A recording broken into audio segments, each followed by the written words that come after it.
नमो अरिहन्ताणम् नमो सिद्धाणम् नमो आयरीयाणम् नमो उवज्झायाणम् नमो लोये सव्वसाहुणम् तीन भुवन में सार वीतराग विज्ञानता शिव स्वरूप शिवकार नमः त्रियोग समारिके। ये परम मांगलिक ग्रंथ श्री छड़ाला जी हैं। इसके रचिता पंडित श्री दौलत राम जी हैं। इसके अंतर्गत 6 ढालें आती है। उसमें से हमारी चल रही है कौन सी ढाल? तीसरी ढाल। तीसरी ढाल में किस बात का वर्णन है? पहली और दूसरी ढाल, पहली ढाल में ये बतलाया कि संसार परिभ्रमण दुख रूप है। दूसरी ढाल में उन दुखों का कारण बतलाया, मिथ्या दर्शन, मिथ्या ज्ञान, मिथ्या चारित्र। अब तीसरी, चौथी और छठी ढाल में सम्यक दर्शन, सम्यक ज्ञान, सम्यक चारित्र की चर्चा है। मतलब उन दुखों से बचने के उपायों की चर्चा है। इसमें सबसे पहले सम्यक दर्शन की चर्चा शुरू हुई है तीसरी ढाल से। ये सम्यक दर्शन की ढाल है भाई। हाँ, इसमें सम्यक दर्शन का वर्णन है और सम्यक दृष्टि गृहस्थ का वर्णन है। मतलब मुनिराज का वर्णन भी इसमें आप बोलो तो कहीं कहीं जो अंग जहां अप्लीकेबल है वो होगा, लेकिन मुख्य रूप से देखा जाए तो एक गृहस्थ सम्यक दृष्टि की ढाल है। तो इसमें लिखा भी पंडित जी ने आगे, हम कैसे कहना गृहस्थ की है, आगे आएगी पंक्ति तो समझ में आएगा। हाँ, गृहस्थ सम्यक दृष्टि की ढाल है ये। वो कैसा उसका श्रद्धान रहता है, जीवन कैसा है, घर में कैसा रहता है, आचरण कैसा रहता है, सब इसमें आएगा। ठीक है, तो ये हमने पढ़ लिया था क्या कि सम्यक दर्शन, निश्चय सम्यक दर्शन क्या है, उस निश्चय सम्यक दर्शन का कारण व्यवहार सम्यक दर्शन क्या है। तो 7 तत्वों में श्रद्धान व्यवहार सम्यक दर्शन है। अब पढ़ रहे हैं कि वो जो 7 तत्वों में श्रद्धान है, जो कि निश्चय सम्यक दर्शन का कारण है, उन 7 तत्वों में श्रद्धान का भी एक कारण है।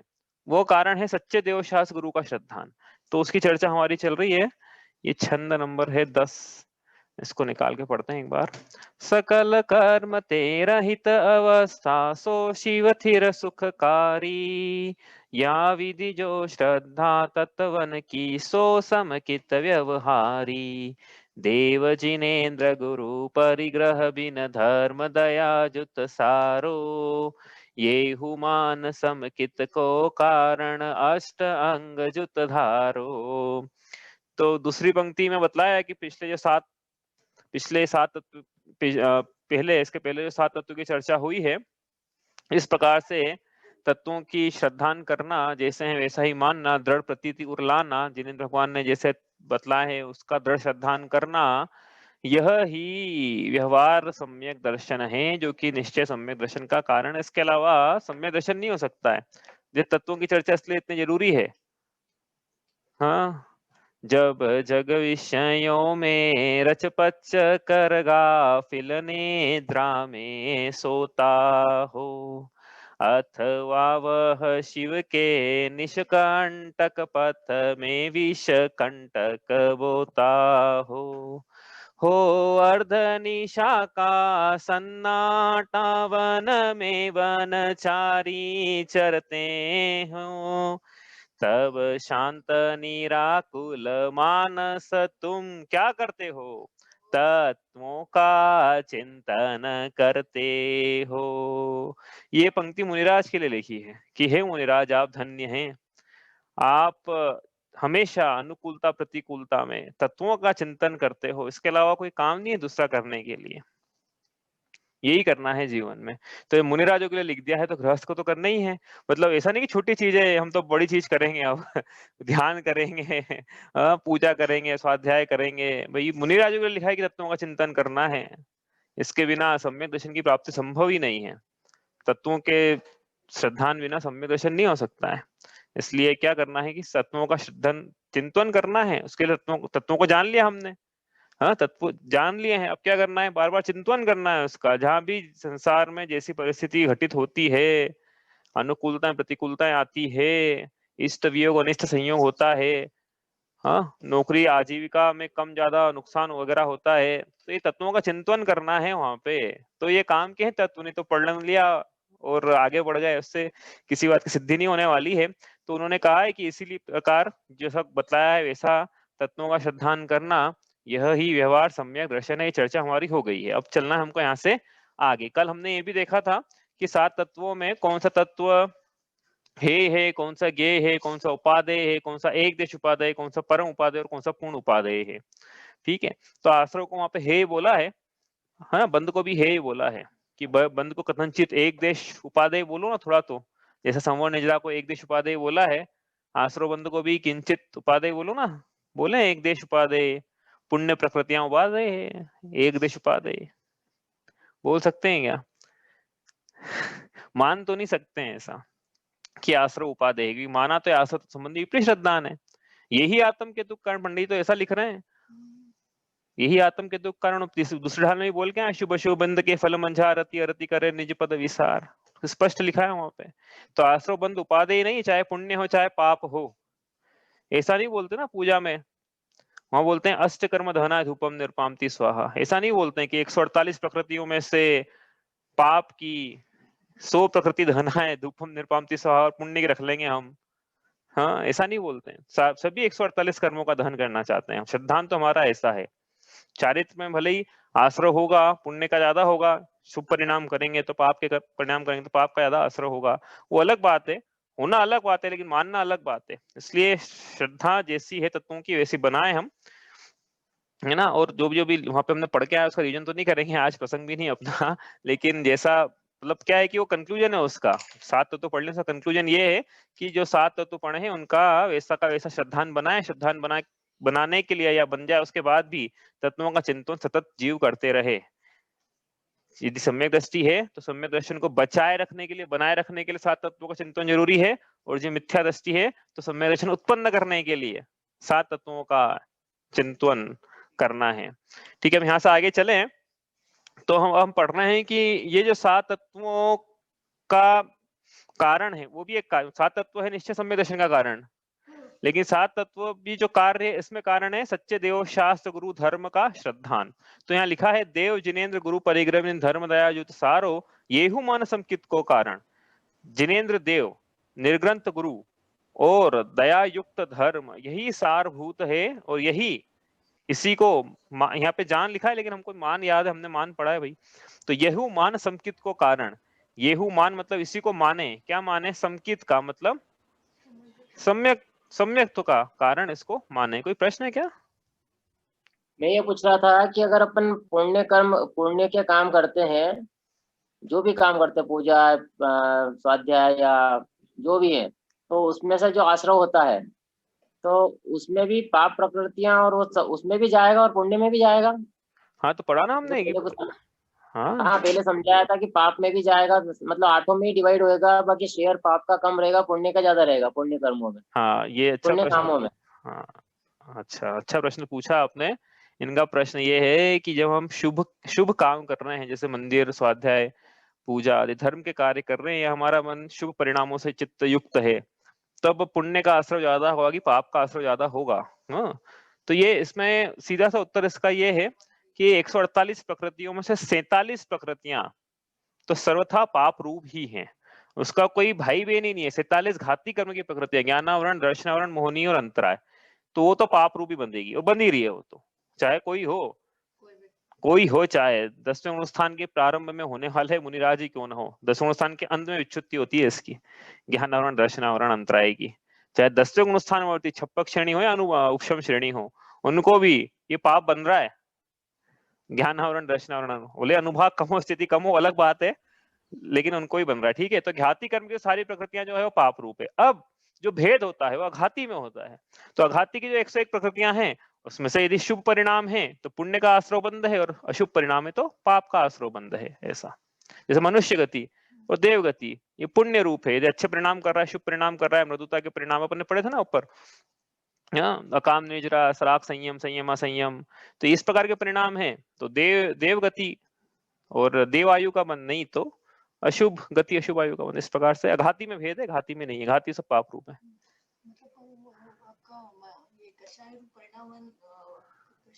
परिणाम मन में नहीं होना चाहिए ना, आप चारित्र से पूजा कर रहे हो उससे मतलब नहीं है, पर अंदर तो कषाय की मंत्रता होनी चाहिए, तो फिर हाँ, कषाय, अब ये कैसे पता पड़ेगा कि शुभ रूप परिणाम है कि अशुभ रूप परिणाम है? तो कषायों की पढ़ने वाले इसमें आने वाला है, कषायों की मंदता रूप परिणाम, जो सम्यक दृष्टि के पाया जाता है, जिसको हम प्रशमता बोलने वाले हैं थोड़ी अगले का आजकल में बोल देंगे, तो वो प्रशमता रूप परिणाम पाया जाता है सम्यक दृष्टि का। कषायों की मंदता से पुण्य प्रकृतियों का आश्रय होता है, कषायों की तीव्रता से पाप प्रकृतियों का आश्रय होता है। जो 47 प्रकृतियां बंदगी पाप रूप वाली, हाँ, उनका शेयर कम रहेगा फिर उसमें। शेयर कम रहेगा मतलब वो तो मतलब आप टाइप की अपेक्षा से जितना शेयर मतलब तो प्रकृति स्थिति अनुभाग और प्रकृति प्रदेश स्थिति अनुभाग, इस चार में से किसका शेयर कम रहेगा? आश्रम होएगा, आश्रम हाँ। होएगा तो उधर कम जाएगा ना, जाएगा तो सही 47 में डिवाइड तो होएगा। नहीं, कम जाएगा मतलब क्या कम जाएगा? प्रकृति प्रदेश स्थिति अनुभाग क्या कम पड़ेगा? मान लो अपन ने जो पुण्य कर्म काम किए हैं, हाँ, तो वो 47 में आश्रम जो हुआ सारा ही हुआ, तो सारा 148 में डिवाइड होएगा, जितनी भी बंध योग्य उसमें हाँ उसमें डिवाइड होगा। है ना। 148 तो हाँ, उसमें से किसको कितना मिलेगा? मान लो सबको एक एक मिला, एक पॉइंट मिला, तो 148 को एक पॉइंट ही मिले। लेकिन हो सकता है ना पाप वाले को पॉइंट वन मिले और इधर पुण्य वाले को ज्यादा मिले, ऐसा भी तो हो सकता होगा। ये प्रदेश की बात है कि स्थिति की बात है कि अनुभाग की बात है? मतलब क्या मिलेगा? प्रदेश की बात है, प्रदेश की जहां तक प्रदेश की बात है तो एक समय प्रबद्ध जीव जो बांध रहा है उसमें साता वेदनी को सबसे ज्यादा मिलेगा, जो कि पुण्य रूप है। उसके बाद लेकिन जो नंबर आता है सबसे ज्यादा मिलने का, वो है ज्ञानावरण, दर्शनावरण और अंतराय का, जो कि सर्वथा पाप रूप ही है। ठीक है, ये अपन ने देखा था देह क्रम क्या है, देह क्रम क्या है उस हिसाब से। हाँ, तो वेदनी साता वेदनी बांध रहा है उस समय, तो साता वेदनी को सबसे ज्यादा मिलेगा, और साता बांध रहा है साता को सबसे ज्यादा मिलेगा। मान लो कि पुण्य प्रकृति बांध रहा है साता वेदनी को सबसे ज्यादा देह मिलेगा प्रदेश की अपेक्षा। उसके बाद सेकंड नंबर पे जो सबसे ज्यादा मिलने का क्रम है वो ज्ञानावरण, दर्शनावरण और अंतराय का है। उसके बाद मोहनी का है, हाँ मोहनी का भी है। ठीक है, इस प्रकार से तो चारों जो पाप रूप प्रकृतियां हैं, हाँ पहले मोहनी का, हाँ पहले वेदनी के बाद मोहनी के होते ज्ञान, दर्शन और अंतराय का, इस प्रकार से क्रम है। उसके बाद फिर तीन अघाती की जो मान लो पुण्य रूप बांधा, तो उसका क्रम उसके बाद में आएगा, ऐसा है। ठीक है, तो शेर तो सबसे ज्यादा फिर भी पाप का ही हुआ, क्योंकि शुरू की 5 में 4 पाप रूप है, सर्वथा पाप रूप है। शुरू की 5 में से 4 जो है, जहाँ पे देह क्रम ज्यादा था, सर्वथा पाप रूप ही है वो। ठीक है, प्रदेश की अपेक्षा ये है। हाँ, हालांकि स्थिति और अनुभाग उनके कम रहेंगे, ये बात सही है। स्थिति अनुभाग पाप के कम रहते हैं, पुण्य के ज्यादा रहते हैं। पुण्य प्रकृतियों में स्थिति अनुभाग ज्यादा पड़ता है शुभ कषायों की मंदता में। ठीक है, चलो और कुछ?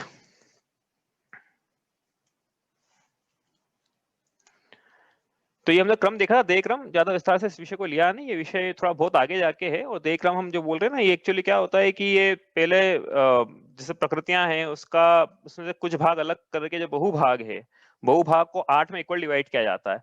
फिर जो शेष भाग है, शेष भाग में से कुछ भाग अलग रख के जो बहुभाग है साता वेदनी को दिया जाता है।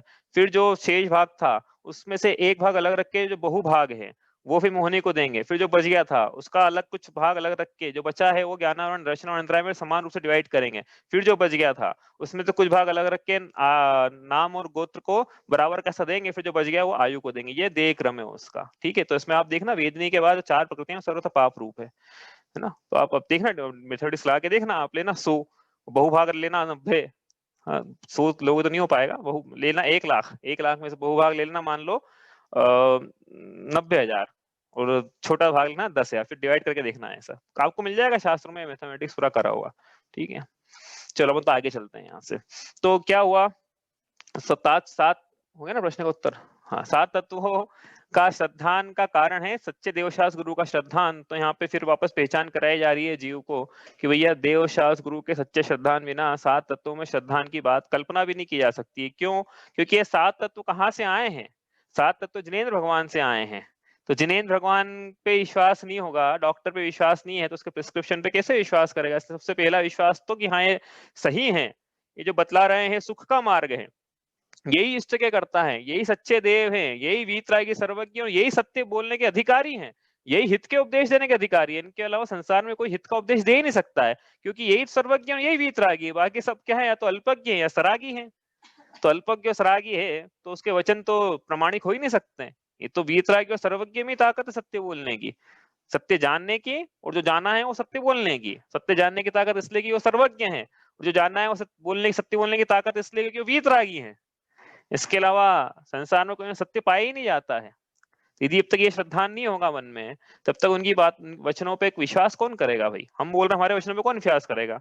भी आपके 50 हैं दुनिया में, आपके पंडिताई करने वाले 50 हैं, लेकिन आधार किस बात का है? आधार वीतरागता कि हमारे पीछे हम थोड़ी बोल रहे हैं, तो भगवान की वाणी है, वीतरागी और सर्वज्ञ भगवान का हित का उपदेश है। तो हमारे पीछे मतलब जैन धर्म के पीछे सर्वज्ञता और वीतरागता का आधार है, अन्य किसी भी दर्शन के पीछे सर्वज्ञता का आधार भले ही वो बोलते हो, हम तो नहीं बोल रहे हैं सर्वज्ञ है, लेकिन एक बात तो वो बोलते हैं कि वीतरागता का तो आधार बिल्कुल है ही नहीं भाई, हमारे देव वीतरागी नहीं है, तो स्वीकार करते हैं दूसरे मतावलंबी। जैन धर्म बोलता है कि हमारे वीतरागी, यदि वो भी वीतरागी बोलने जाएंगे तो फिर हम उन लोगों का अंतर नहीं रह जाएगा। ठीक है, तो सरागी स्वीकार करते हैं सरागी, और सरागी सत्य कैसे बोलेंगे फिर? हाँ, समझ में आती है ना? सरागी पहले भी बताया था, राग है यदि भय है तो भय के कारण झूठ बोलेंगे, वात्सल्य यादा स्नेह है तो स्नेह के कारण झूठ बोलेंगे, अपने में लगवाने की लालसा है भक्तों को यदि तो उस कारण से झूठ बोलेंगे। मतलब वचन प्रामाणिक नहीं हो सकते हैं सरागियों के, वीतरागी के वचन ही प्रामाणिक है, क्योंकि उनको किसी से कोई लालसा नहीं, कुछ इच्छा नहीं है, सारी इच्छाओं का अभाव हो गया है, किसी से कुछ राग ही नहीं बचा, क्यों झूठ बोलेंगे? झूठ बोलने के कारण खत्म हो गए।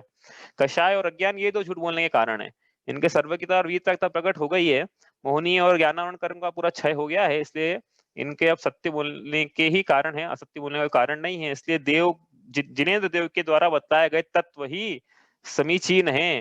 देखो तत्व ये शब्द है ना, बाकी धर्मावलंबी में भी चलते हैं, अलग अलग मतावलंबियों के अलग अलग तत्व हैं, रज रज तम और पता नहीं क्या क्या न्याय शास्त्र में आते हैं वो सारे तब, कहीं के 25 है, कहीं के 10 अलग अलग तत्व बता रखे उन लोगों ने, है ना? तो वो वहां पे चलते हैं, वही उन्होंने अपनी कल्पनाएं कर रखी है, लेकिन वही ना सर्वज्ञता और वीतरागता का आधार होना चाहिए पीछे, तो हम बोलेंगे कि हाँ सत्य है। ठीक है, तो ये जिनेंद्र, जिन्होंने कल पढ़ा था हमने, जिन्होंने जीत लिया है जिन्होंने इंद्रियों को, वो है जिनेंद्र, इंद्रियों के विषयों को जीत लिया, इंद्रियों की चाह को जीत लिया है, अंतरंग के काशायिक परिणाम, चाह रूप, इच्छा रूप, लोभ रूप, उसको जीत लिया है, सूक्ष्म लोभ को जीत लिया है, सूक्ष्म सांप्राय को जीत लिया है जिन्होंने, इसलिए राग को जिन्होंने जीत लिया इसलिए वीत रागी है। हाँ, तो ऐसे जिनेंद्र भगवान 18 दोषों से युक्त सर्वज्ञ। देखो अब बच्चों को याद कराते हैं हम 24 भगवान के 24 चिन्ह, कभी कभी हम ऐसा भी बताएं कि एक एक भगवान के 24 चिन्ह है। एक एक भगवान के 24 चिन्ह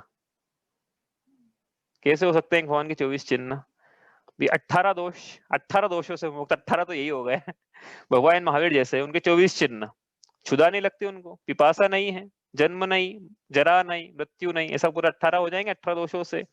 उसके बाद अनंत चतुष्टय के धनी है, हाँ, अनंत चतुष्टय, अनंत ज्ञान, अनंत दर्शन, अनंत सुख, अनंत वीर्य पाया जा रहा है, और समोह शरण आदि विभूतियों से सुशोभित है, और हित के करता है, हित का उपदेश देते, हो गए 24। 18 दोषों से रहित, अनंत चतुष्टय, समोह शरण आदि विभूति से सुशोभित हैं, और हित का उपदेश देते हैं। 24 चिन्ह हो गए माहिर भगवान के, एक भगवान के 24 चिन्ह, जैसे माहिर भगवान के बोले से आदिन भगवान से लेकर सबके जितने तीर्थंकर सबके 24 चिन्ह, एक एक भगवान के 24 चिन्ह। चलो अपन तो आगे चले। हाँ बोलो। एक क्वेश्चन और था, चिन्ह क्यों होते हैं? वो चिन्ह क्यों होते हैं? एक्चुअली क्या है, तीर्थंकर भगवान जब शिशु होते हैं तो मतलब उनके 1008 लक्षण होते हैं, 1000 लक्षण से एक लक्षण जो अंगूठे में चिन्ह बना है, वो अंगूठे का चिन्ह देखकर सोधर्म इंद्र घोषित करता है कि इन तीर्थंकर का ये चिन्ह होगा, इस प्रकार से। ठीक है, तो वो प्रतिमाओं पे बनाने के लिए, उकेरने के लिए चिन्ह है वही। जिसको हिंदी नहीं आती वो क्या करेगा? आओ तमिलनाडु में समझ में नहीं आता कौन से भगवान है, पूछना पड़ता है एनु तीर्थंकरा। तो चिन्ह देख के समझ में आता है ना, फिर वो तो तमिल में लिख देंगे। तो एक अच्छा है ना चिन्ह है तो, लेकिन उसका लॉजिक रीजन ये है कि वो उनके शरीर पे वो चिन्ह पाया जाता है, तो उस शरीर के चिन्ह के हिसाब से उनका वो चिन्ह माना जाता है ऐसा। चलो आगे चले यहाँ से। तो ये होगा एक भगवान के 24 चिन्ह, ऐसे होते हैं हमारे देव, सच्चे तत्व के उपदेशक तो सिर्फ जिनेंद्र देव ही हैं। आगे चले यहाँ से। गुरु कैसे होते हैं? गुरु परिग्रह भिन्न होते हैं। परिग्रह किसे कहते हैं? हम पढ़ के आए हैं, वापस बिल्कुल नहीं पढ़ेंगे, और आगे भी पढ़ने वाले हैं। ये पंक्ति जब आएगी, अंतर चतुर्दश भेद बाहर संग दश धाते टरें, तो वापस करेंगे ये पंक्ति। गुरुओं के बारे में लिखी है पंक्ति, निर्गन दिगंबर मुनिराज। तो परिग्रह मतलब चारों ओर से जोड़ने का भाव या पर पदार्थों में मूर्छा का परिणाम, इसे परिग्रह कहते हैं। परिभाषा पहले पढ़ी थी हमने। तो जो गुरु होते हैं वह अंतरंग और बहिरंग, इस प्रकार 14 प्रकार के अंतरंग परिग्रह और 10 प्रकार के बहिरंग परिग्रह, 24 परिग्रहों से बिन लिखा है पूरी तरह से मुक्त होते हैं, पूरी तरह से मुक्त होते हैं। ऐसे होते हैं गुरु।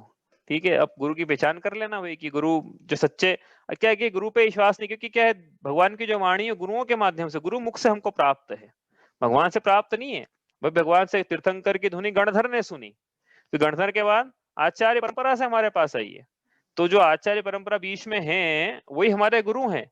यदि उनपे ही हमें श्रद्धा नहीं है तो जो वाणी चली आ रही है उस पर श्रद्धा कैसे करेगा जीव। और जितने भी गुरु है ना, ये बताओ मैं आपको, ये सारे के सारे सत्य महाव्रत के धारी हैं, सब सारे के सारे सत्य महाव्रत के धारी थे। तो उनके द्वारा जो लिखा गया है, जो बोला गया है, उन्होंने व्रत लिए थे कि हम जीवन में कभी असत्य नहीं बोलेंगे। ऐसे व्रत होते हैं मुनिराजों के, सत्य महाव्रत बोलते हैं उसको। तो ये वाणी आई है, ये 100% शुद्धता की गारंटी होगी ना। अब तो भाई सर्वज्ञ से आई, शुद्ध हो गई, मतलब वहीं से शुद्धता से आ रही है वो, सर्वज्ञ वितरागी, तो सच्ची वाणी है।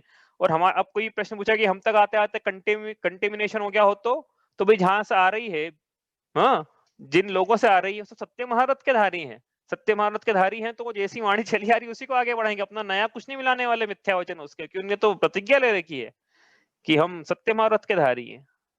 और यदि झूठ मिलाते हैं तो फिर निकृष्ट गति को प्राप्त होते हैं। तो इसलिए वो उसमें शंका वाली कोई बात ही नहीं है। और आप भी तो 10वीं शताब्दी के पहले के मुनिराज द्वारा लिखे गए ग्रंथ पढ़ना आप ओरिजिनल, तो आपको समझ में आएगा कि कितनी सूक्ष्मता से, कितनी बारीक पद्धति से वर्णन करते थे वो क्या। तो बिल्कुल मजा आता है पढ़ने में, इतने अच्छे ग्रंथ अच्छे तरीके से लिखे हुए हैं। उपलब्ध जो भी है, बहुत से तो अनुपलब्ध हो गए हम, ठीक है। तो गुरु होते हैं परिग्रह बिन, तो उनको असत्य का भी परिग्रह नहीं है मृषा का भी परिग्रह नहीं है। हाँ, इस प्रकार के असत्य परिणाम का, कषाय का, लोभ का, मान का, इस प्रकार का कोई परिग्रह नहीं है। ये है सच्चे गुरु, ठीक है। तो इन पे श्रद्धान होना जरूरी, तो ही उनकी जो भगवान की वाणी गुरुओं के माध्यम से हमें प्राप्त है, उस पर श्रद्धान हो पाएगा। और अंत में यहाँ लिखा है धर्म। धर्म कैसा है? दया युक्त है। तो धर्म दया युक्त है, तो जब दया युक्त धर्म की बात आती है तो अन्य मान्यता वाले भी ऐसा बोलते हैं कि दया युक्त है, लेकिन वो दया की परिभाषा लगाते हैं कि अन्य पे अनुकंपा करना, अन्य पे करुणा करना, अन्य पे दया के परिणाम होना। लेकिन यहाँ पे हम कह रहे हैं जैन धर्म में कि भी अन्य तो बाद में है, पहले स्व है, बाद में अन्य पर है। तो धर्म पर दया युक्त नहीं है, धर्म स्व पर दया युक्त है, कि स्व पे भी दया करनी है। अब कोई बोले स्व पे दया करनी मतलब क्या? स्व पे दया ये करनी है कि ये जीव अनादि काल से मिथ्यात्व में पढ़कर घाती कर्मों के द्वारा स्वयं का घात करवा रहा है। तो स्वयं की हिंसा हो रही है ना, तो स्वयं की हिंसा कर रही है, तो घाती कर्म को दूर करें। सबसे पहले तो मोहनी है, मोहनी के कारण दर्शन घाता जा रहा है, दर्शन मोह के कारण दर्शन घाता जा रहा है। तो स्वयं का घात हो रहा है, तो स्वयं पे दया करे जीव, स्वयं को इस संसार परिभ्रम से छुड़ाए। नहीं तो स्वयं को कहाँ ऐसा धकेल के रखा है, नरक निकोतों के बीच में धकेल के रखा है इसने। तो स्वयं पे पहले दया करे कि हे जीव अपने आप पे दया करो और अपने स्वरूप को देख और अपने को संसार परिभ्रमण से मुक्त कर, है ना। ये इस प्रकार सो की दया। पर पे क्या दया है कि पर प्राणियों के प्रति हिंसा के परिणाम न हो। हिंसा की परिभाषा यही ऐसी लिखी थी हमने कि स्व और पर के परिणामों को संश्लेषित न करना, ये अहिंसा है। तो उसमें स्व भी लिखा था, मतलब पर के परिणामों को संश्लेषित नहीं करना है, लेकिन स्व के परिणामों में भी क्रोध, मान, माया, लोभ, इस प्रकार के परिणाम न हो। हिंसा, झूठ, चोरी, कुशल परिग्रह के परिणाम न हो, इस प्रकार के परिणाम हो तो हम कहेंगे कि ये अहिंसा परमो धर्म। हमने अपने आत्मा का ही घात कर लिया, अदरवाइज तो फिर स्वयं पर दया कहाँ रही। ठीक है, तो इस प्रकार स्व पर दया युक्त धर्म है, ऐसा धर्म होता है। तो ये देव गुरु धर्म का यहाँ पे वर्णन संक्षेप में हमने किया। लेकिन जबकि दूसरी ढाल ये पढ़ी थी ना हमने, तो वहां पे भी किया था। दूसरी ढाल में देव का वहां पे वर्णन आया था, तो वहां पढ़ा था हमने क्या कि गुरु कुदेव कैसे होते हैं। जे राग द्वेष धर करि मलीन वनिता गदादि जुत चिन्ह चिन्ह ते हैं कुदेव तिन कीजु सेव शट कर तन तिन भव भ्रमण छेव। ये कुदेव कैसे होते हैं?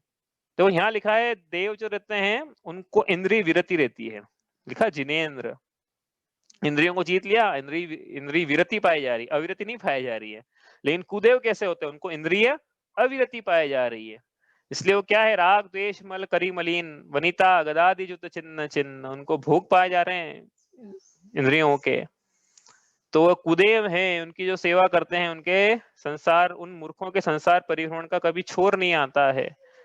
और देव जिनेन्द्र तो कैसे हैं? जिनेन्द्र देव ये तो संसार भव सागर से तारने वाले हैं, स्वयं तो तिर ही गए और भविजनों को तारने वाले ऐसे जिनेंद्र देव होते हैं। गुरु के बारे में वहां पे लिखा था कि गुरु परिग्रह युक्त होते हैं, और यहाँ लिखा है गुरु परिग्रह भिन्न होते हैं। कुगुरु परिग्रह युक्त होते अंतर रागादिक धरे जेह बाहर धन अंबर ते स्नेह धारे कुलिंग लहि महत भावते कुगुरु जन्म जल उपल नाव।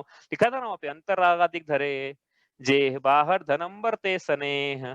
तो ये अंतरंग और बहिरंग परिग्रह जो धारण करते हैं, जो खोटा वेश धारण करके महंत बना जताते हैं, ऐसे कुगुरु जन्म रूपी जल में पत्थर की नाव के समान हैं। लेकिन सुगुरु कैसे होते हैं? सुगुरु तो संसार हो सागर में तारने के लिए जहाज के समान होते हैं, परिग्रह भिन्न होते हैं। और धर्म के बारे में वहां लिखा था राग देश हिंसा समित दर्वित त्रस्तावर मरण खेते क्रिया तिने जानहु कुधर्म तिन सरधे जीव लहे अशर्म। अंतरंग में राग द्वेष हिंसा, बहिरंग में भी जीवों के हिंसा के मरने के स्थान, ऐसी सारी क्रियाएं हैं, वो सब कुधर्म है, वो करके जीव सिर्फ दुख ही पाता है। तो वो अदया युक्त था, और कुगुरु ने भी ये सिखाया था कि अदया युक्त धर्म होता है। कुगुरु ने की सेवा कीनी केवल अदया कर भीनी। तो कुगुरु ने भी ये सिखाया, जीव ने ये सिखा कि हाँ बलि देने में धर्म होता है, हाँ हिंसा में धर्म है, ऐसा सिखाया है।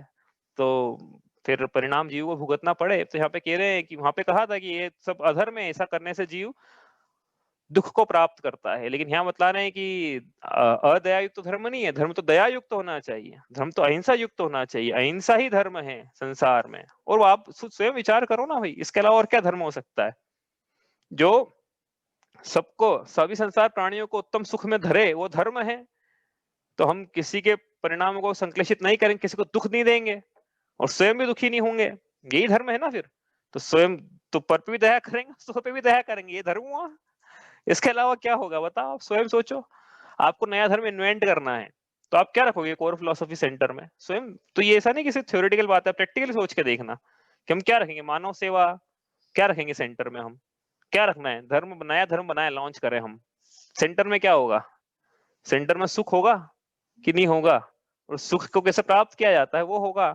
तो पहले यही होगा ना कि भैया पर को दुख मत दो, सुख की प्राप्ति करना है। तो ऐसा कि धर्म किस काम का कि स्वयं तो सुखी हो जाए, पर को दुखी करे।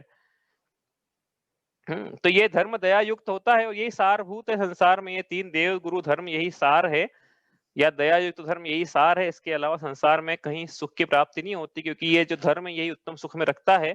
इसके अलावा तो सब दुख में ही रखते हैं, इसलिए जो सुख में रखता है वो सारभूत है। धर्म सुख में रखता है, धर्म ही सुख में रखता है। धर्म एक ऐसी वस्तु है जो कि बिना मांगे सुख में रखती है। जाचे सुरतरु देय सुख चिंतत चिंतारे बिन जाचे बिन चिंतये धर्म सकल सुख देन रे भूधर धर्म सकल सुख देन। चिंतामणि वृक्ष के, चिंतामणि रत्न के आगे चिंता करना पड़ती है, कल्प वृक्ष के आगे इच्छा करना पड़ती है, तब उस चिंतित या इच्छित वस्तु की प्राप्ति होती है। लेकिन संसार में धर्म रूपी वृक्ष ऐसा है जिसके सामने न तो चिंता करना पड़ती है और न इच्छा करना पड़ती है। इसके बाद भी संसार के समस्त अभ्युदय और सारे निश्रेयस धर्म सहजता से दिलाने में समर्थ है। ऐसा नहीं कि अतिशयोक्ति है, सिद्ध कर देंगे। वही चल रही तीसरी ढाल सम्यक दर्शन की, इसमें आगे बात करेंगे कि कैसे सिर्फ धर्म से ही संसार के सारे अभ्युदयों की प्राप्ति है और धर्म से ही निश्रेयस की प्राप्ति है। धर्म के अलावा संसार के ऐसे कोई पद नहीं है, संसार का ऐसा कोई पद नहीं है, मतलब जो जितने भी प्रतिष्ठित पद है, उच्च पद है, वो सिर्फ और सिर्फ धर्म, जो धर्मी उन्हीं को मिलते हैं। जो अधर्मी उनको प्रतिष्ठित पद नहीं मिलते हैं। आप बोलेंगे प्रधानमंत्री छोटे मोटे पद है, इनमें कोई बिसात नहीं रखी इसमें। हाँ, छोटी मोटी चीजें हैं ये सब। जो बड़े बड़े पद हैं उनकी बात करें हम यहाँ पे, वो बताएंगे अभी आएगी, जब आएगी ना ढाल सम्यक दर्शन की महिमा जब आएगी। धर्म मतलब क्या? सम्यक दर्शन।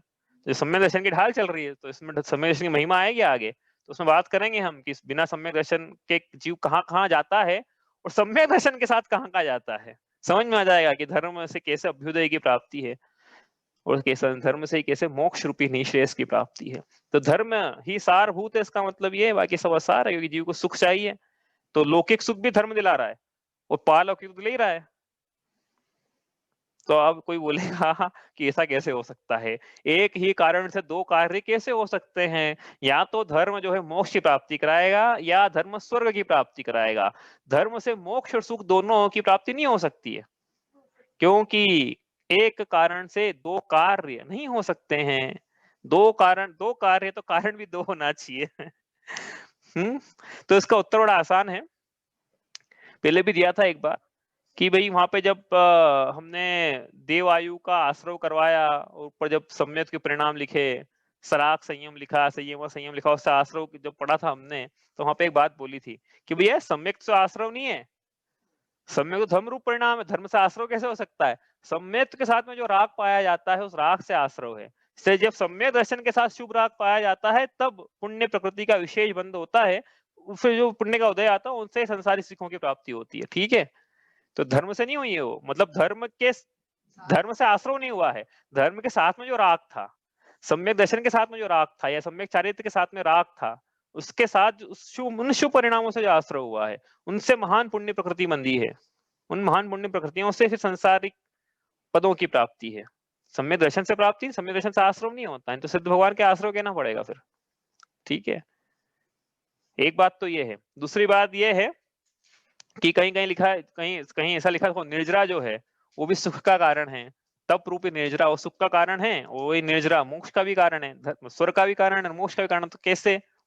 तो राजवार्तिक में अच्छा उत्तर भी लिखा है इसका, वो याद आ गया अभी तो बता रहा हूँ आपको कि वहां पे लिखा है कि जैसे अग्नि है वो चावल को पकाती भी है, चावल का विक्लेदन भी करती है और चावल को भस्म भी कर सकती है। तो तीन काम, एक ही अग्नि है, एक ही कारण और तीन कार्य है, पक भी रहा है चावल, विक्लेदन भी हो रहा है उसका और भस्म भी हो रहे हैं वो चावल। उसी प्रकार निर्जरा रूपी तप की अग्नि से तीनों काम हो सकते हैं।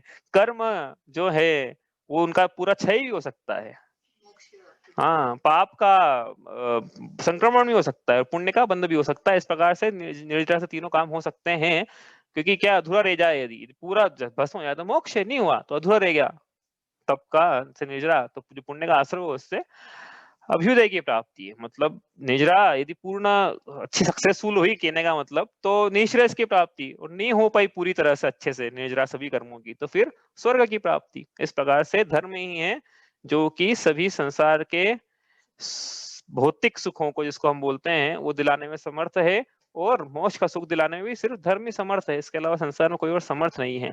तो यही जान संकित। तो ऐसे क्या है, ऐसे देव गुरु धर्म और शास्त्र भी लेना है इसमें साथ में, उसका वर्णन हमने करके आया, सच्चे शास्त्र कैसे होते हैं और कुशास्त्र कैसे होते हैं। एकांतवाद दूषित समस्त विषयादि के पोषक अप्रशस्त कपिलादि रचित श्रुत को अभ्यास सोहे कुबोध बहुदेन त्रास। ऐसे एकांतवाद के दूषण दूषित होते हैं कुशास्त्र, और सुशास्त्र कैसे होते हैं, आपके द्वारा कथित है, आप्तोपंग्यम नूलंघ्यम दृष्टेष्ट विरोधकम तत्वोपदेशगत सारम शास्त्रम कापत्त घट्टनम।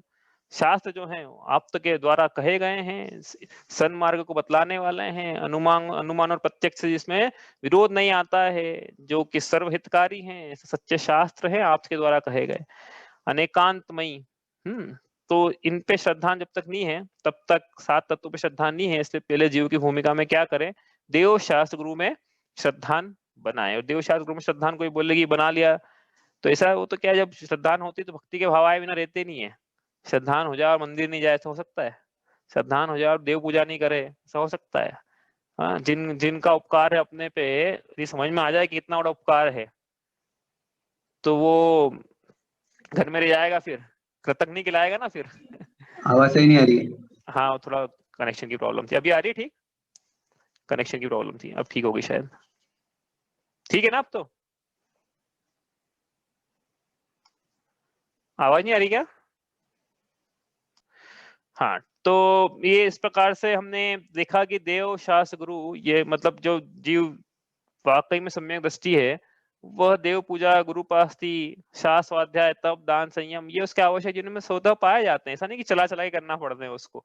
एक बार उपकार समझ में आता है कि इनका इतना बड़ा उपकार है, उसके बिना फिर गुणानुवाद के भाव आए बिना मन में रहते नहीं है, देव के प्रति, गुरु के प्रति, धर्म के प्रति, शास्त्र के प्रति। तो ये इस प्रकार से देव गुरु धर्म का संक्षेप में हमने वर्णन किया, पहले भी किया दूसरी ढाल में, इसलिए भी ज्यादा नहीं लिया इसको। और देव का गुरु वर्णन तो हमने कैसे होते हैं, सकल निकल देवित परमात्मा, वहां पे भी कर लिया था। गुरु का वर्णन तो आगे वापस आएगा छठी ढाल में, और धर्म का वर्णन चल ही रहा है, सम्यक दर्शन सम्यक ज्ञान सम्यक चारित्र कोई धर्म के ईश्वर ने धर्म कहा है।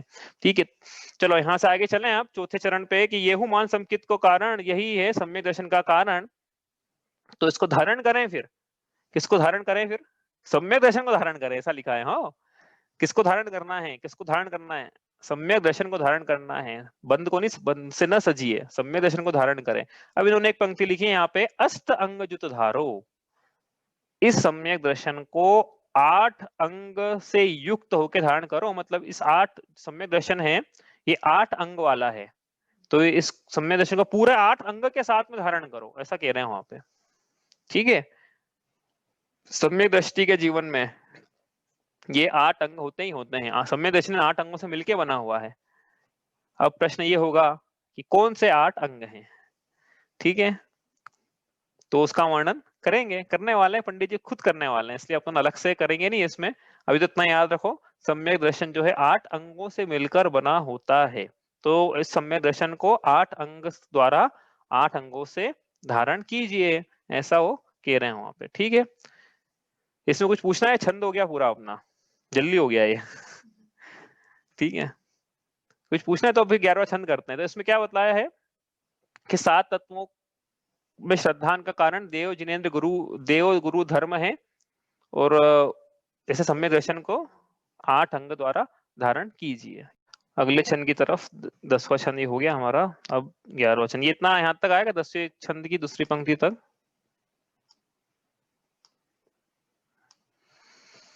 चलिए छंद नंबर 11, तो वहां पे हो रहा था अष्टंग जुत धारो।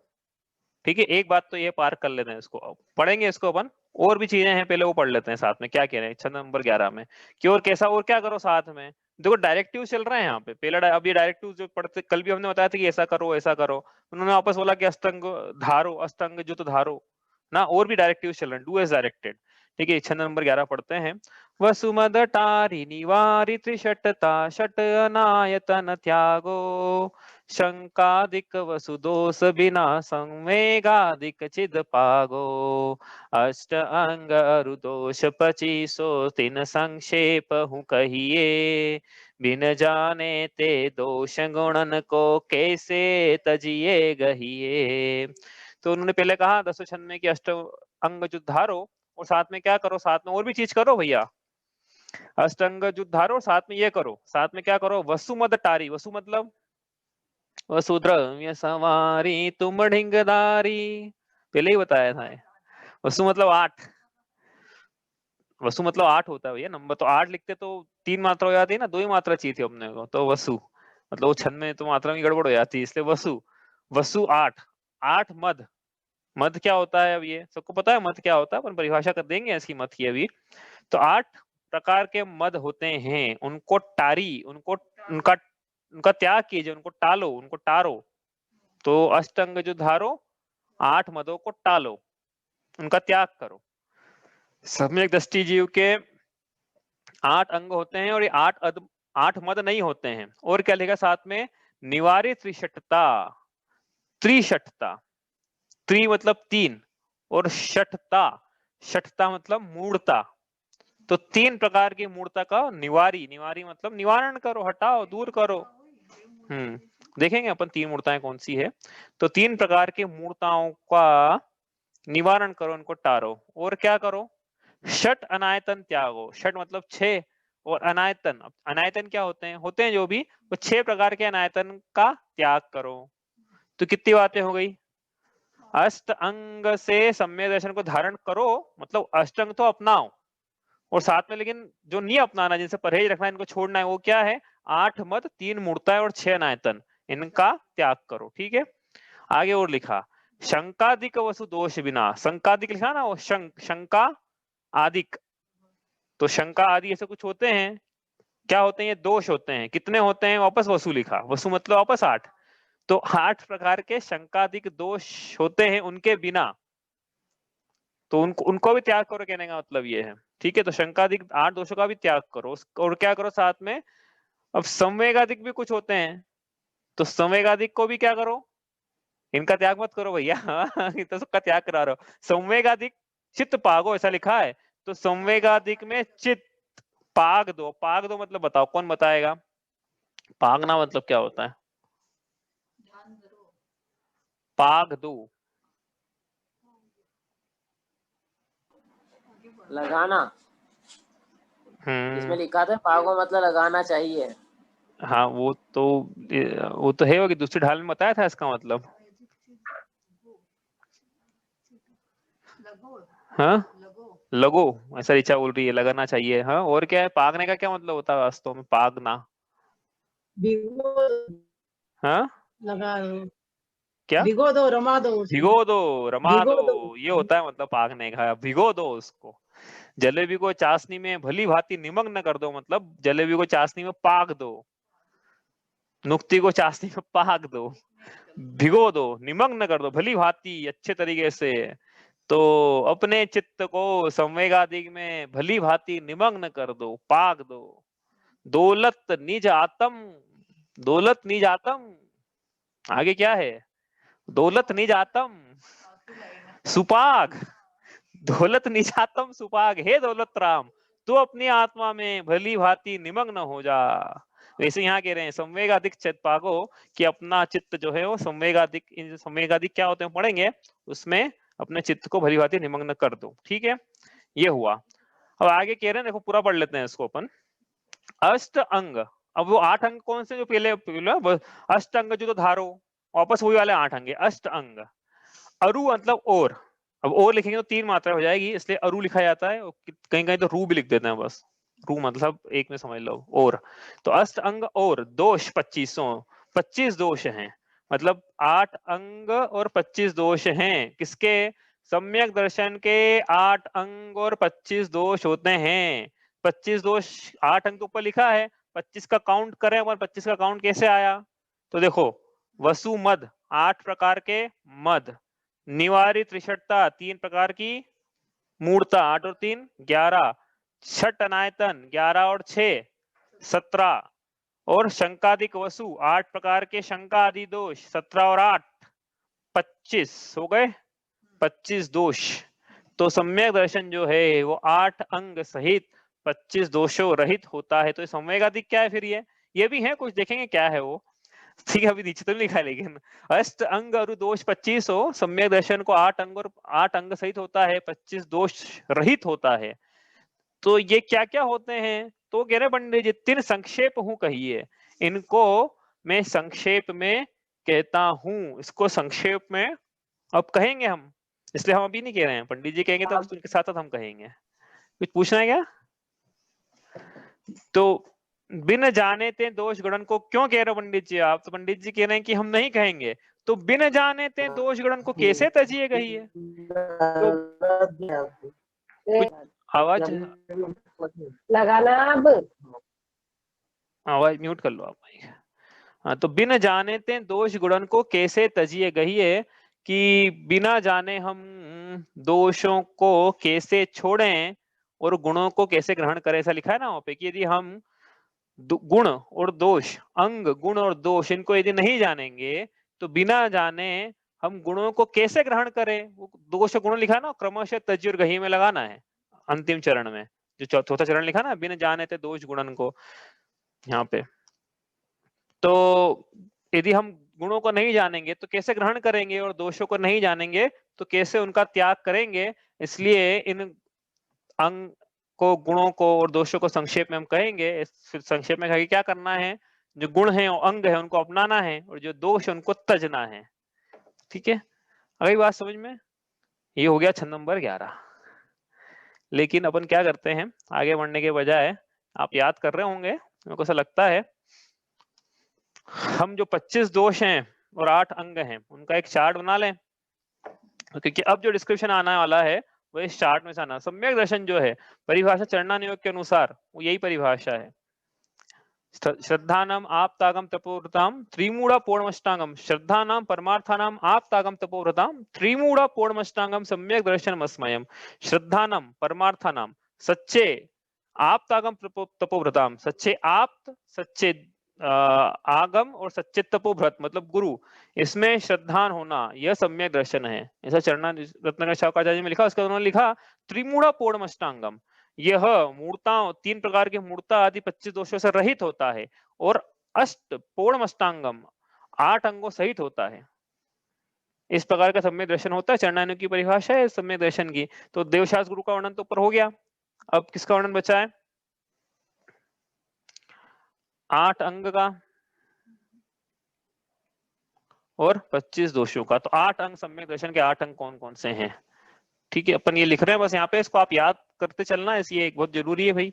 एग्जाम में तो ऐसा कैसे क्वेश्चन आ जाएगा, तो आप बिल्कुल लिखना पड़ेगा 8 अंग सम्यक दर्शन के कौन कौन से हैं। ठीक है, सबसे पहले निशंकित, ये आप पूछूंगा मैं आपसे, आप याद रख लेना है, याद करना है इसको। आप नंबर आ गया तो आपका पूछने का, मैंने बहुत बोला है, अब आपका नंबर है बोलने का। निशंकित। दूसरा निकांक्षित। तीसरा निर्विचिकित्सा।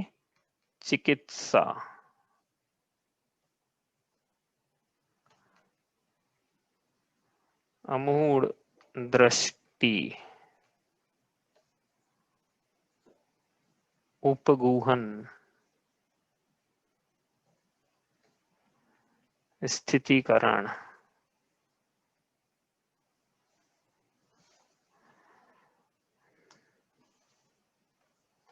वात्सल्य।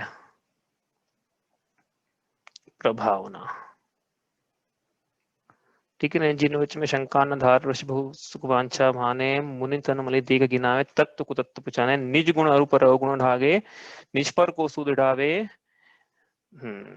ठीक है। कामादिक कर वशते चिकते निज पर को सूद सिढ़ावे। ठीक है, ये होगा 8 अंग। इस प्रकार से ये 8 अंग इसी क्रम में, जिस क्रम में लिखे इसी क्रम में याद करना है। मैंने देख लिया कि सही लिखे हैं कि नहीं क्रम। ठीक है, अभी क्या क्या होते हैं तो पढ़ ही रहे हैं हम, लेकिन आप इन अंगों को याद कर लेना। सम्यक दृष्टि जो जीव है उसके जीवन में ये 8 अंग होते हैं। 8 अंग होते हैं का मतलब क्या है वो भी देखेंगे अभी अपन, जब गुण पढ़ेंगे ना, तो गुण और अंग में क्या अंतर है वो देखेंगे। लेकिन पहले समय हो जाए, इसके पहले अपन 25 जो दोष हैं वो भी लिख लेते हैं। ये तो 8 अंग होना चाहिए, 25 दोष कौन से नहीं होना चाहिए? तो कौन कौन से नहीं होना चाहिए? वसुमद टारी निवारित त्रिशटता शट अनायतन त्यागो। तो मद, वसुमद टारी निवारित त्रिशटता मूर्ता, षट अनायतन त्यागो 6 अनायतन,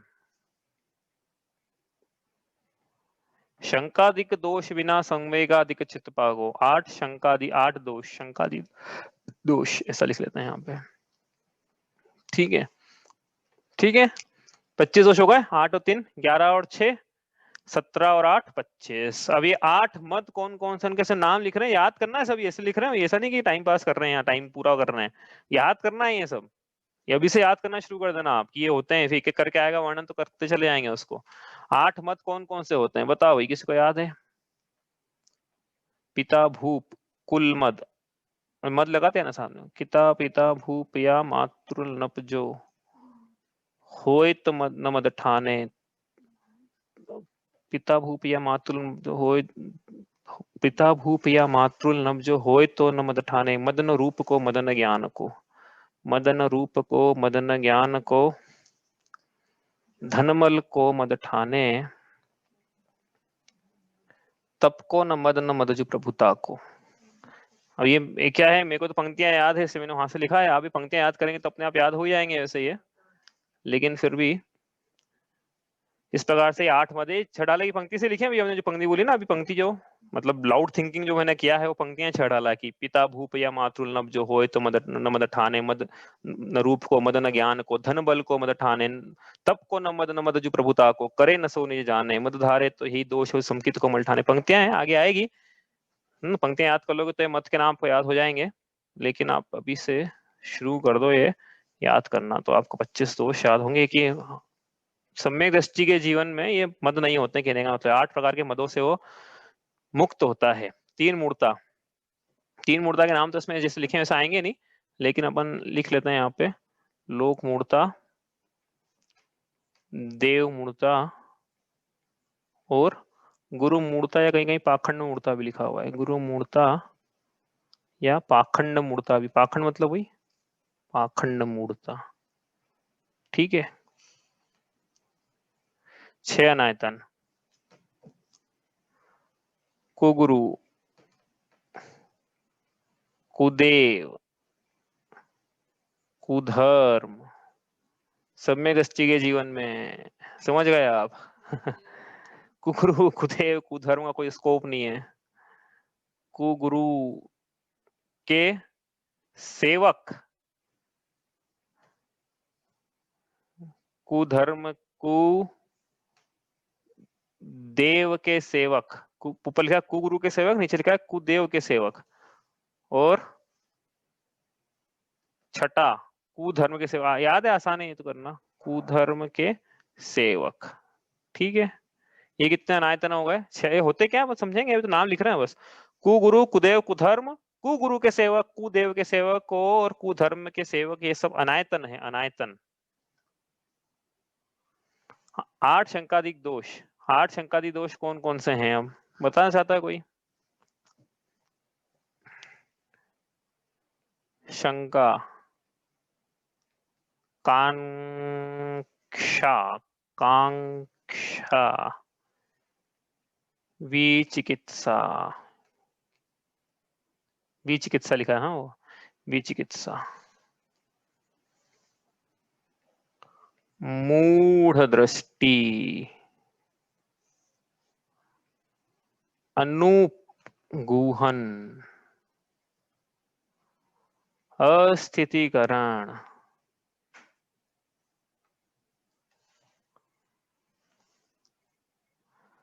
अवात्सल्य, अप्रभावना। समझ में आ गया? ये कहां से बना है 8 दोष? जो 8 अंग है ना, उनको उल्टा लिखा है यहाँ पे। निशंकित से लिखा है कांक्षा, मतलब जिसके पास निशंकित अंग नहीं है उसके पास कांक्षा नाम का दोष है। सॉरी, जिसका निशंकित अंग नहीं है उसका शंका नाम का दोष है। जिसका निकांक्षित नाम का अंग नहीं है कांक्षा नाम का दोष है। निर्विचिकित्सा से बना उल्टा विचिकित्सा, मूढ़ दृष्टि से बना मूढ़ दृष्टि, उपगुहन से बना अनुपगुहन, स्थितिकरण से अस्थितिकरण, वात्सल्य से अवात्सल्य और प्रभावना से अप्रभावना। इस प्रकार से यह क्या है? 8 अंग और 25 दोष हैं। अब इसके बाद अलग से हम 8 अंग की चर्चा भी करेंगे। इसमें 8 अंग नहीं, 8 गुणों की चर्चा। ठीक है, 8 की करना है कि 4 क्यों देखते हैं। ठीक है, तो ये 8 गुणों की चर्चा अपन देखते हैं, लिखेंगे यहाँ पे। प्रशम, आस्तिक, अनुकंपा, जब चर्चा आएगी इसकी समय का अधिक पागो, वो अपन अलग से करेंगे। संवेद, प्रशम, आस्तिक, अनुकंपा चर्चा अपन अलग से करेंगे। ठीक है, तो ये इस प्रकार से क्या है, ये भूमिका है। कब तक, कहाँ तक की भूमिका है, और आगे तक की भूमिका छड़ाला में इसका वर्णन आने वाला है। अब किसका वर्णन आने वाला है? 8 अंग का और 25 दोषों का वर्णन आएगा। उसके पहले यहाँ पे समय का अधिक चित्पागो है इस पंक्ति का, तो अपन कल क्या करेंगे? अब एक कल समय का अधिक चित्पागो इसका अर्थ करेंगे, और बाकी इसका फिर 11वां छंद पूरा हो जाएगा। क्योंकि बाकी जो उसमें वर्णन आया है और जो अष्टअंग वर्णन आया ऊपर, वो सब तो आगे 12वें, 13वें, 14वें छंद में आने ही वाला है। बस ये संवेगाधिक चित्पागो ये लिखा है। संवेगाधिक क्या होते हैं? संवेग, आस्तिक, अनुकंपा, प्रशम, ये सब क्या होते हैं, इसका वर्णन हम कल करेंगे। उसके बाद फिर अपन 12वां छंद कल से ही हो सकता है शुरू कर दें। तो अब 12वें छंद से वर्णन आएगा किसका? सबसे पहले वर्णन आएगा 8 अंगों का। 8 अंगों में सबसे पहले वर्णन किसका आएगा? निशंकित नाम के सम्यक दर्शन के अंग का। किसका वर्णन आएगा? मतलब किसका वर्णन आएगा? मतलब निशंकित, शंका नाम का दोष नहीं होता है, इसका वर्णन कल आएगा। पतित बहुत पावन किए, गिनती कौन करे, अंजन से तारे कुधी, जय जय जय जिन देव। तो ये कौन है अंजन जिसकी बात यहाँ की है, इसकी चर्चा अपन करेंगे। ये समय का अधिक पढ़ लें उसके बाद। मतलब कहने का मतलब ये है कि सम्यक दर्शन के 8 अंगों में एक्चुअली क्या है, देखो हमने इसमें जो छड़ाला ली ना, जितनी भी ली है, इसमें द्रव्यानुयोग का वर्णन तो पूरा खुल के आया है। कर्णानुयोग का वर्णन तो हमने ऐसा निकाला है इसमें कि बिल्कुल आप मतलब छड़ाला का वर्णन नहीं था, उससे ऐसा हो गया, वो उससे बाहर जाके निकाला है। ठीक है, चरणानुयोग का वर्णन अभी तक विशेष रूप से तो नहीं किया हमने, लेकिन चौथी ढाल में और छठी ढाल में विशेष रूप से आएगा। तो 3 अनुयोग हो गए अपने, कर्णानुयोग, चरणानुयोग और द्रव्यानुयोग। एक अनुयोग बच जाएगा जिसका नाम है प्रथमानुयोग। प्रथमानुयोग का वर्णन छड़ाला में स्पेशल रूप से कहीं नहीं आएगा, लेकिन हम चाहते हैं कि उसको भी हम नहीं छोड़ें। आचार्य विश्वसागर जी ऐसा बोलते हैं कि जैसे गाय के 4 थन हैं, उनसे चारों थन से दूध आता है, वैसे ही माँ जिनवाणी के 4 ये अनुयोग हैं। इन चारों अनुयोग से समान रूप से अमृत आता है।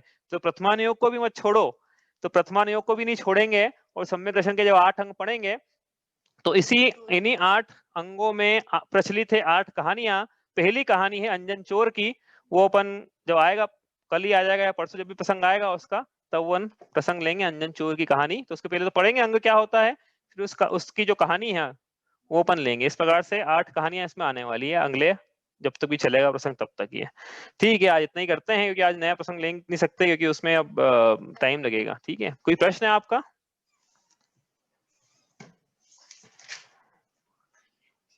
ठीक है, तो अब ये अपन क्लास से ना मैं समय पे पूरी इसलिए कर रहा हूँ क्योंकि मेरे को पेपर सेट करने के लिए टाइम चाहिए रहता है, तो मैं क्लास के बाद पेपर सेट करता हूँ। तो आपसे मेरी इस उम्मीद है कि जितनी मेहनत मैं कर रहा हूँ क्लास के बाद, उतनी मेहनत आप भी कर रहे होंगे याद करने में, पढ़ने में। ऐसा मत समझना कि ओपन बुक पेपर है तो इजीली हो जाएगा। 2 घंटे का समय बहुत कम पड़ने वाला है ओपन बुक पेपर में। अच्छे से पढ़ा हुआ होगा तो ही काम का है, नहीं पढ़ा हुआ है तो आप सोच रहे हो कि 2 घंटे में किताब खोल के मैं कर लूंगा, तो नहीं होने वाला है। तो आप नोट्स बना लो भैया कि ये इंपॉर्टेंट बिल्कुल एक पेज पे लिख लो पूरा कि यहाँ ये देखना है, यहाँ ये देखना। चीट शीट बोलते हैं ना जिसको, एग्जाम में चीट शीट ले आएंगे तो छोटी से ले आते हैं, ऐसे वैसी बनाना शुरू कर दो आप। तो मैं तो कर ही रहा हूँ, अभी क्लास के सामने करूंगा वापस पेपर सेट। आप भी क्लास का तैयारी करें, ऐसी मेरी उम्मीद है। इतना ही करते हैं आज। कोई प्रश्न है किसी का? चलिए इतना ही करते हैं। सहजानंदी शुद्ध स्वरूपी अविनाशी में आत्म स्वरूप, ज्ञानानंदी पूर्ण निराकुल सदा प्रकाशित मेरा रूप, देह मरे पर में नहीं मरता, अजर अमर हूँ आत्म स्वरूप, सहजानंदी शुद्ध स्वरूपी अविनाशी में आत्म स्वरूप,